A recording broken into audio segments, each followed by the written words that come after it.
दोस्तों, आज मैं आपको माँ वैभव लक्ष्मी व्रत कथा सुनाने जा रही हूँ। कथा सुनने से पूर्व माँ वैभव लक्ष्मी का ध्यान करें, माँ लक्ष्मी के 8 स्वरूप को नमन करें और माँ लक्ष्मी के सत्वन का पठन या श्रवण करें। हाथ जोड़ के माँ का ध्यान करें।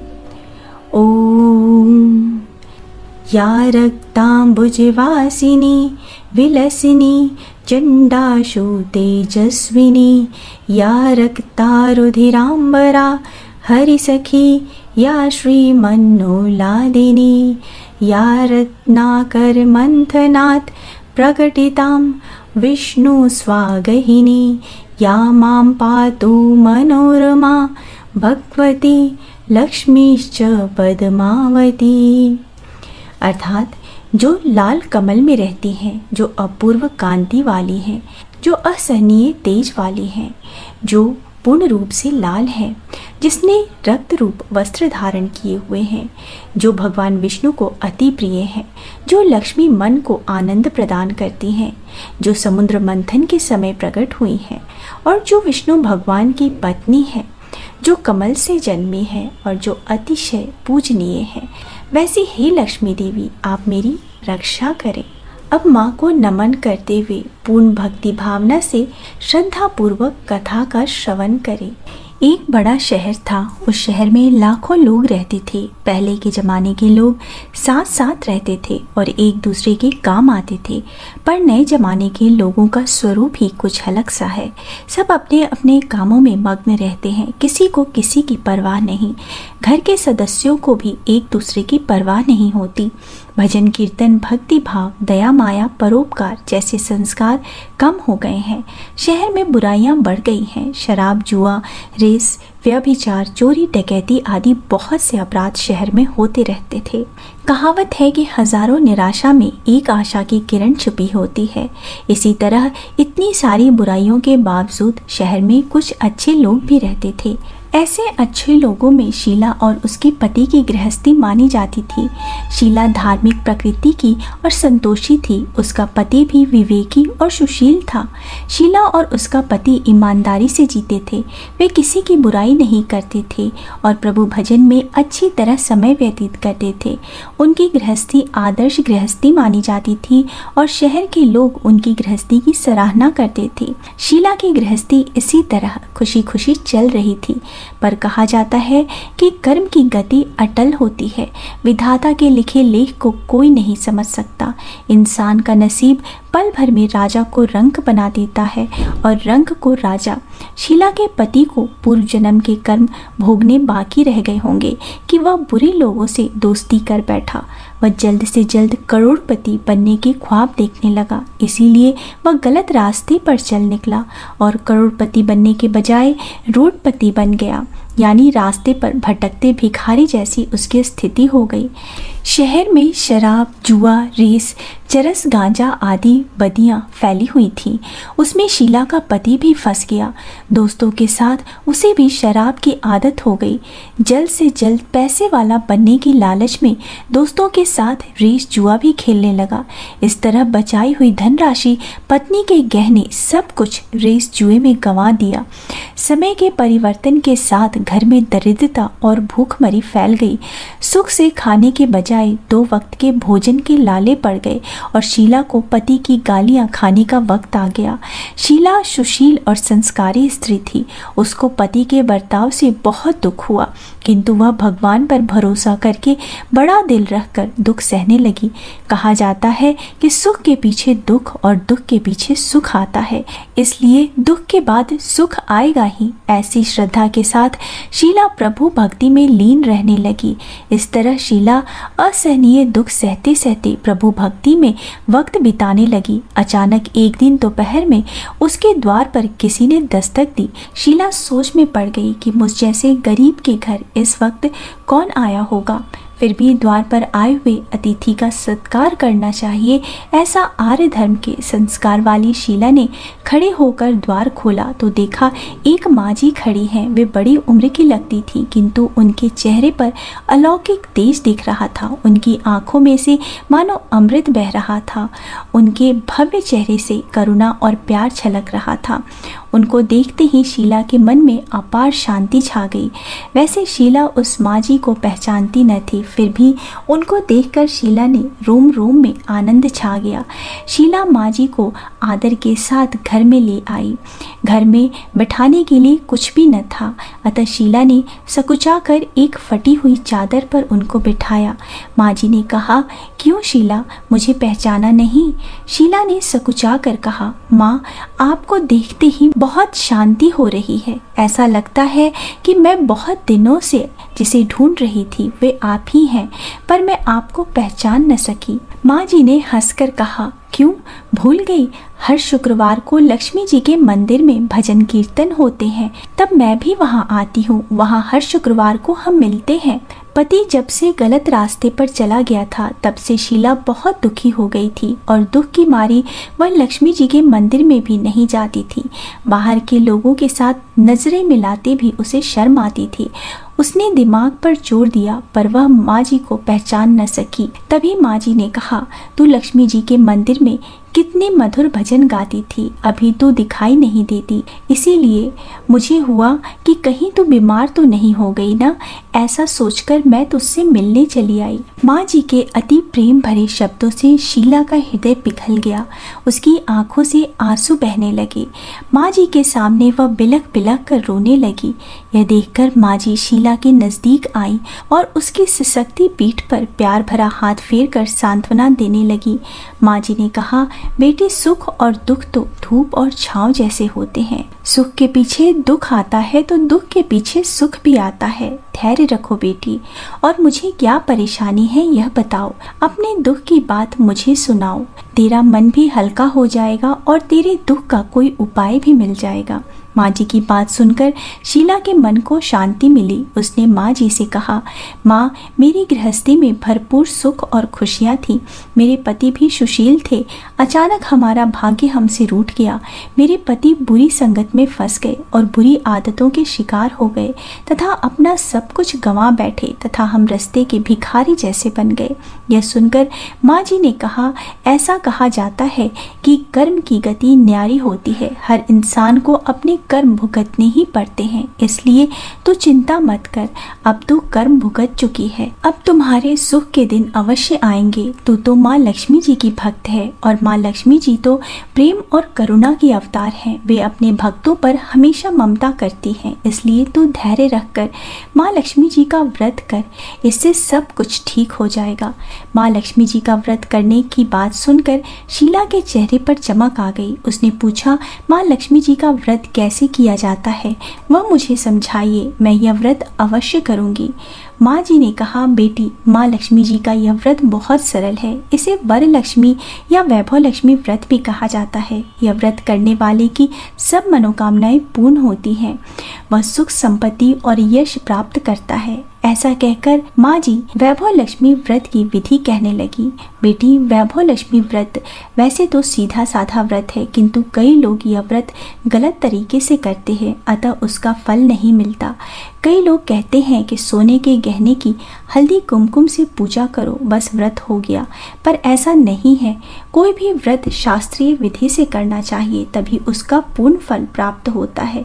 सच्ची बात यह है कि सोने के गहने का विधि से पूजन करना चाहिए। व्रत की उद्यापन विधि भी शास्त्रीय विधि से करनी चाहिए। यह व्रत शुक्रवार को करना चाहिए। प्रातःकाल स्नान करके स्वच्छ वस्त्र पहनो और सारा दिन जय माँ लक्ष्मी का स्मरण करते रहो। किसी की शिकायत नहीं करनी चाहिए। शाम को पूर्व दिशा में मुख करके आसन पर बैठ जाओ। सामने चौकी रखकर उस पर रुमाल रखो। रुमाल पर चावल का छोटा सा ढेर करो। उस ढेर पर पानी से भरा तांबे का कलश रखकर कलश पर एक कटोरी रखो। उस कटोरी में एक सोने का गहना रखो। सोने का न हो तो चांदी का भी चलेगा, चांदी का न हो तो नगद रुपया भी चलेगा। बाद में घी का दीपक जलाकर धूप सुनगा कर रखो। माँ लक्ष्मी जी के बहुत स्वरूप हैं और माँ लक्ष्मी जी को श्री यंत्र अति प्रिय है। अतः वैभव लक्ष्मी के पूजन विधि करते वक्त सर्वप्रथम श्री यंत्र और लक्ष्मी जी के विविध स्वरूपों का सच्चे दिल से दर्शन करो। इसके बाद लक्ष्मी सतवन का पाठ करो। बाद में कटोरी में रखे हुए गहने या रुपए को हल्दी कुमकुम और चावल चढ़ाकर पूजन करो। लाल रंग का फूल चढ़ाओ। शाम को कोई मीठा चीज बनाकर उसका प्रसाद रखो। ना हो सके तो शक्कर या गुड़ भी चल सकता है। फिर आरती करके 11 बार सच्चे हृदय से जय माँ लक्ष्मी बोलो। बाद में 11 या 21 शुक्रवार का व्रत करने का दृढ़ संकल्प माँ के सामने करो और अपनी जो भी मनोकामना हो वो पूरी करने को माँ लक्ष्मी जी से विनती करो। फिर माँ का प्रसाद बांट दो और थोड़ा प्रसाद अपने लिए रख लो। अगर आप में शक्ति हो तो सारा दिन उपवास रखो और फिर प्रसाद खाकर शुक्रवार का व्रत करो। न शक्ति हो तो एक बार शाम को प्रसाद ग्रहण करते समय खाना खा लो। अगर थोड़ी शक्ति भी ना हो तो 2 बार भोजन कर सकते हैं। बाद में कटोरी में रखे गहने या रुपए ले लो। कलश का पानी तुलसी की क्यारी में डाल दो और चावल पक्षियों को डाल दो। इसी तरह शास्त्रीय विधि से व्रत करने से इसका फल अवश्य मिलता है। इस व्रत के प्रभाव से सब प्रकार की विपत्ति दूर होकर मनुष्य सुखी हो जाता है। संतान न हो तो संतान की प्राप्ति होती है। सौभाग्यवती स्त्री का सौभाग्य अखंड रहता है। कुंवारी लड़की को मन भावन पति मिलता है। शीला यह सुनकर आनंदित हो गई। फिर पूछा, माँ आपने वैभव लक्ष्मी व्रत की जो शास्त्रीय विधि बताई है वैसे मैं अवश्य करूंगी, परंतु इसके उद्यापन विधि किस तरह करनी चाहिए यह भी कृपया करके सुनाइए। माँ जी ने कहा, 11 या 21 जो मन्नत मांगी हो उतने शुक्रवार यह वैभव लक्ष्मी व्रत पूरी श्रद्धा और भावना से करना चाहिए। व्रत के आखिरी शुक्रवार को खीर का नैवेद्य रखो। पूजन विधि हर शुक्रवार को करते हैं वैसे ही करनी चाहिए। पूजन विधि के बाद श्रीफल फोड़ो और कम से कम 7 कुंवारी या सौभाग्यवती स्त्रियों को कुमकुम का तिलक करके वैभव लक्ष्मी व्रत की एक पुस्तक उपहार में देनी चाहिए और सबको खीर का प्रसाद देना चाहिए। फिर धन लक्ष्मी स्वरूप वैभव लक्ष्मी स्वरूप माँ लक्ष्मी जी की छवि को प्रणाम करें। माँ लक्ष्मी जी का यह स्वरूप वैभव देने वाला है। प्रणाम करके मन ही मन भावुकता से माँ की प्रार्थना करते वक्त कहे, हे माँ धन लक्ष्मी, हे माँ वैभव लक्ष्मी, मैंने सच्चे हृदय से आपका व्रत पूर्ण किया है, तो हे माँ हमारी मनोकामना पूर्ण कीजिए, हमारा सबका कल्याण कीजिए। जिसे संतान न हो उसे संतान देना, सौभाग्यशाली स्त्री का सौभाग्य अखंड रखना, कुंवारी लड़कियों को मन भावन पति देना। आपका यह चमत्कारी वैभव लक्ष्मी व्रत जो करे उसकी सब विपत्तियां दूर करना, सबको सुखी करना। हे माँ आपकी महिमा अपरंपार है। माँ जी के पास से वैभव लक्ष्मी व्रत की शास्त्रीय विधि सुनकर शीला भाव विभोर हो उठी। उसे लगा मानो सुख का रास्ता मिल गया। उसने आंख बंद करके मन ही मन उसी क्षण संकल्प किया कि हे माँ वैभव लक्ष्मी, मैं भी माँ जी के कहे अनुसार श्रद्धापूर्वक शास्त्रीय विधि से वैभव लक्ष्मी व्रत 21 शुक्रवार तक करूंगी और व्रत की शास्त्रीय रीति के अनुसार उद्यापन भी करूंगी। शीला ने संकल्प करके आंखें खोली तो सामने कोई न था। वह विस्मित हो गई कि माँ जी कहाँ गई। यह माँ जी तो दूसरा कोई नहीं, साक्षात लक्ष्मी जी ही थी। शीला लक्ष्मी जी की भक्त थी, इसलिए अपने भक्त को रास्ता दिखाने के लिए माँ लक्ष्मी देवी माँ जी का स्वरूप धारण करके शीला के पास आई थी। दूसरे दिन शुक्रवार था। प्रातःकाल स्नान करके स्वच्छ कपड़े पहनकर शीला मन ही मन श्रद्धा और पूरे भाव से जय माँ लक्ष्मी का मन ही मन स्मरण करने लगी। सारा दिन किसी की शिकायत नहीं की। शाम हुई तब हाथ पांव धोकर शीला पूर्व दिशा में मुंह करके बैठी। घर में पहले तो सोने के बहुत से गहने थे, पर पति ने गलत रास्ते पर चलकर सब गिरवी रख दिए। पर नाक की कील बच गई थी। नाक की कील निकालकर उसे धोकर शीला ने कटोरी में रख दिया। सामने पाटे पर रुमाल रखकर मुट्ठी भर चावल का ढेर किया। उस पर तांबे का कलश पानी से भरकर स्थापित किया। उसके ऊपर कील वाली कटोरी रखी। फिर विधि पूर्वक वंदना, सतवन, पूजन वगैरह किया और घर में थोड़ी शक्कर थी वह प्रसाद के रूप में माँ वैभव लक्ष्मी को समर्पित किया। यह प्रसाद पहले पति को खिलाया। प्रसाद खाते ही पति के स्वभाव में फर्क पड़ गया। उस दिन उसने शीला को मारा नहीं, सताया भी नहीं। शीला को बहुत आनंद हुआ। उसके मन में वैभव लक्ष्मी व्रत के लिए श्रद्धा बढ़ गई। शीला ने पूर्ण श्रद्धा भक्ति से 21 शुक्रवार तक व्रत किए।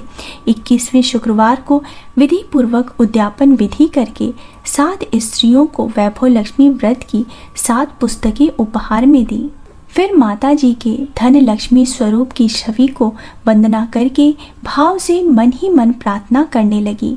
हे माँ धन लक्ष्मी, मैंने आपका वैभव लक्ष्मी व्रत करने की मन्नत मानी थी, वह व्रत आज पूर्ण किया है। हे माँ, मेरी हर विपत्ति दूर करो, हमारा सबका कल्याण करो।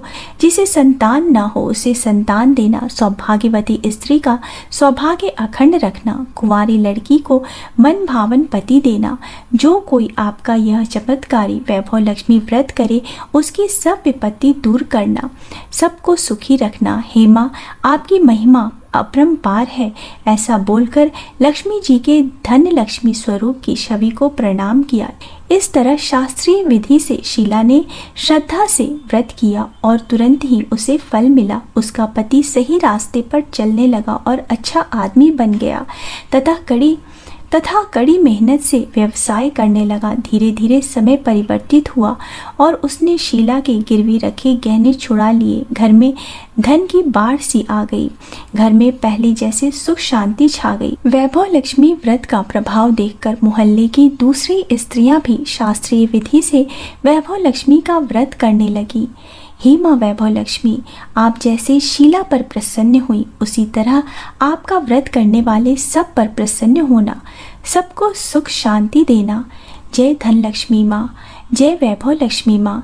नमस्ते तु महामाये श्री पीठेश्वर पूजिते, शंख चक्र गदा हस्ते महालक्ष्मी नमोस्तुते। सभी जन मिल के बोलो माँ लक्ष्मी की जय, माँ वैभव लक्ष्मी की जय, श्री लक्ष्मी नारायण की जय। दोस्तों, अगर आपको मेरा आज का वीडियो पसंद आया है तो वीडियो को लाइक कर दीजिए। परिवारजनों के साथ, दोस्तों के साथ शेयर ज़रूर कीजिएगा और मेरे चैनल को सब्सक्राइब करना मत भूलिए। मिलते हैं अगले वीडियो में। तब तक स्वस्थ रहिए, सुरक्षित रहिए और अपना बहुत बहुत ध्यान रखिए। जय माता दी।